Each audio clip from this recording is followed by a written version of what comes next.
कैसे भी सभी प्यारे प्यारे साथियों, आप सबका स्वागत है आपके अपने चैनल टीचर्स अड्डा पे। मैं हूं आयुष चौहान और केवीएस के रिजल्ट को लेकर भयंकर परेशानी बालक झेल रहे हैं, क्योंकि ना तो वो इंटरव्यू के लिए पढ़ पा रहे हैं। उसके पीछे कारण क्या होता है कि जब तक कोई डेट, कोई एक एस्टिमेट आपके हाथ में नहीं होता है तो तैयारी करने का मन करता भी नहीं है। तो एक थोड़ा सा मैं आपको एस्टिमेट दे देता हूँ, चीज़ें समझा देता हूँ है क्या भाई मैटर। पहले भी मैंने वीडियो बताई थी, सबसे पहले आपको सारी चीज़ें इन्फॉर्म कर दी थी कि ऐसा क्यों हो रहा है, रिजल्ट डिले क्यों होगा। बाकी सारे आप रिजल्ट देखोगे केवीएस की तरफ से बिल्कुल सही चल रहे हैं। रिजल्ट में जो डिले हुआ है वो पीआरटी का ही तो हुआ है। बाकी आपका देखो, आप जितने भी हैं उनके स्किल टेस्ट भी चल रहे हैं।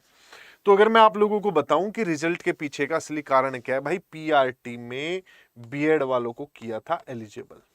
ठीक है, अब बीएड वालों को एलिजिबल किया था और बीएड वालों के एलिजिबिलिटी के पीछे कहा था कि सुप्रीम कोर्ट के फैसले पर आधारित होगा। ठीक, और सुप्रीम कोर्ट का एक ऑर्डर आया जिसमें उन्होंने कहा कि हम जुलाई के 3rd वीक में, सुप्रीम कोर्ट का ये कहना है कि जुलाई के 3rd वीक में, वो मैं आपको सारा पीडीएफ दिखा चुका हूं, जुलाई के 3rd वीक में हम फैसला सुनाएंगे अपना। अब क्योंकि बीच में इस समय पे जो है ग्रीष्मकालीन अवकाश चलता है, समर वेकेशन सुप्रीम कोर्ट की चल रही होती है, उसके पीछे तो एक बड़ा रीजन तो ये है कि डिले हुआ है। अब केवीएस वालों का ये कहना है कि हमने दोनों लिस्ट बना रखी है। मैंने तब भी बता दिया था आपको कि दोनों लिस्ट बना रखी हैं। ये अब इस पे वापस से बच्चे सर्च कर रहे हैं, फिर वही चीजें हो रही हैं, तो मैं एक बार फिर से बता देता हूँ। भाई जो केवीएस है, रिक्रूटमेंट एजेंसी सीबीएसई है, उसने 2 लिस्ट बना रखी है। एक बना रखी है आपकी बीएड डिग्री वालों को इंक्लूड करके और दूसरी बना रखी है बीएड डिग्री वालों को बाहर करके। दोनों लिस्ट बनी हुई है। अब इस पे जो डिसीजन लेना है वो एमओई को लेना है, मिनिस्ट्री ऑफ एजुकेशन को लेना है। अब मिनिस्ट्री ऑफ एजुकेशन का जो डिसीजन है, इसमें चाहे आप भी डिसीजन लेते, जब तक रिजल्ट नहीं आएगा सुप्रीम कोर्ट का, ये फैसला नहीं दे पाएंगे।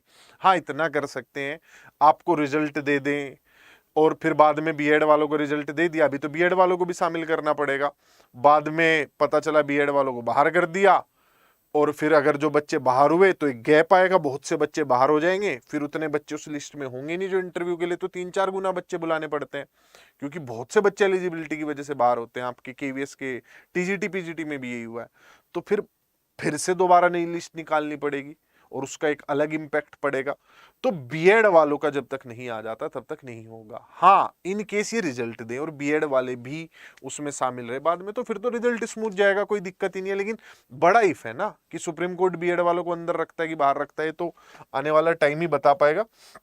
आपके और मेरे इस पे बात करने से भी कुछ नहीं होगा कि कुछ निष्कर्ष निकल जाएगा, कुछ नहीं होगा, फैसला उनका ही होगा। तो अभी के लिए आप भाई इंतजार कीजिए जुलाई का। आपके जो इंटरव्यू है वो लगभग आपको जो है अगस्त में देखने को मिलेंगे।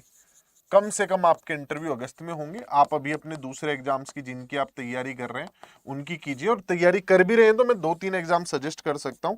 आप DSSB की तैयारी कीजिए। DSSB की तैयारी से ही आपकी EMRS और जो यूपी टीजीटी पीजीटी वाले आपने एग्जाम भरे होंगे वो इसी से कवर हो जाएंगे। ठीक है, तो ये वैकेंसीज हैं कुछ जिन पे आप अभी फोकस कर सकते हैं। बेवजह उस चीज के लिए बैठे रहने से कोई फायदा है नहीं। और जो बच्चे ऐसे हैं कि सिर्फ पीआरटी के लिए एलिजिबल हैं, टीजीटी पीजीटी का उनका नहीं है, तो आप सिर्फ DSSB पे फोकस कीजिए। आप बिहार से हैं तो बिहार वाली वैकेंसी पे फोकस कीजिए। मैं इंटरव्यू को कुछ दिन के लिए भूल जाओ, जुलाई में इसका रिजल्ट, और फिर अगस्त में जाकर कहीं इसका आपको इंटरव्यू डेट्स देखने को मिलेंगी। अभी लिस्ट आ भी गई तो पूरी होच पोच होगी, उथल पुथल। फिर तो अगर मान लिया जून में लिस्ट देते हैं, मेरे ख्याल से फिर इंटरव्यू करवाएंगे सुप्रीम कोर्ट के फैसले के बाद, तो लेट ही होगी चीजें। तो जो बच्चे जुड़ना चाहते हैं DSSB वगैरह इन सब के बैचेज में, आप हमारे साथ जुड़कर तैयारी करना चाहते हैं तो आप कर सकते हैं। इसके लिए मैं आपको एक छोटा सा नंबर दे देता हूं, आप उस पर संपर्क कीजिएगा। और कोई भी आपको डाउट वगैरह हो तो आप किसी भी बैच रिलेटेड आपको कोई इन्फॉर्मेशन चाहिए होगी तो आप इस नंबर पे फोन करके जुड़ सकते हैं। बाय बाय, टेक केयर, मुस्कुराते रहिए और पढ़ते रहिए, जो होगा देखा जाएगा।